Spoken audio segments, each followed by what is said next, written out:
Hello दोस्तों, स्वागत है आपका हमारे चैनल डिफेंस अफेयर्स पर।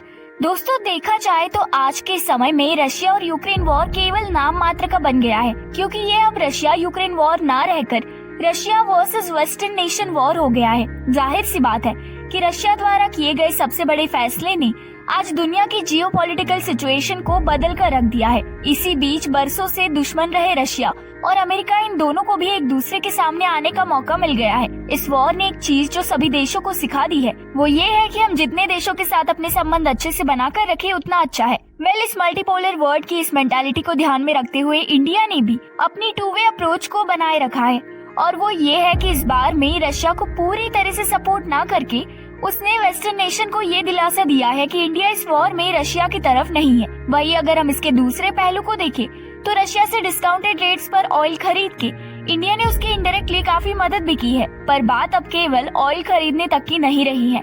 अमेरिका के साथ अपने संबंधों को सुधारने के लिए और दूसरी तरफ चाइना को काउंटर करने के लिए इंडिया ने अमेरिका के साथ कई अलग अलग तरह की मिलिट्री एक्सरसाइजेस भी कंडक्ट की है। इसी को लेकर अगर हम रिसेंट की बात करें तो इंडियन एयरफोर्स बहुत ही जल्द अमेरिका के साथ वॉर गेम होल्ड करने जा रहा है, जो वेस्ट बंगाल के कलाईकुंडा एयर बेस पर किया जाएगा। अगर हम इसी की बात करें तो इस वॉर गेम में पार्टिसिपेट करने के लिए अमेरिका की F-15 strike eagle fighter aircraft बहुत ही जल्द कलाईकुंडा एयर बेस पर आने वाली है। और सबसे सरप्राइजिंग बात तो ये है कि इंडिया की तरफ से इस वॉर गेम में रशियन ओरिजिन सुकोई 30 जेट शामिल होंगे। ऐसा नहीं है कि केवल सुकोई 30 ही इस वॉर गेम में शामिल होंगे, इसमें और दूसरे मॉडर्न फ्लीट के कॉम्बैट एयरक्राफ्ट भी शामिल होंगे, जैसे कि LCA तेजस। इस गेम में अपनी मेड इन इंडिया एयरक्राफ्ट की फ्लीट को शोकेस करेगा।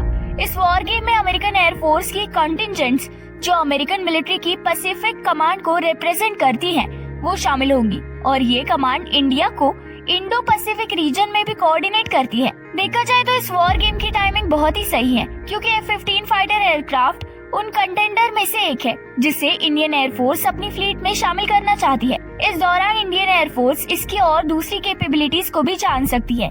इस एक्सरसाइज के दौरान इंडियन एयरफोर्स अपने एयरबोर्न अर्ली वार्निंग एयरक्राफ्ट और IL-78 मिड एयर रिफ्यूलर्स को भी शामिल कर सकती है। अगर हम देखें तो इंडियन एयरफोर्स पिछले कई समय से अलग अलग तरह की मल्टीनेशनल एक्सरसाइजेस में भी एंगेज्ड है, जिसमें अमेरिका के अलावा उसने UAE के साथ डेजर्ट फ्लैग और UK के साथ कोबरा वॉरियर एक्सरसाइजेस कंडक्ट की है।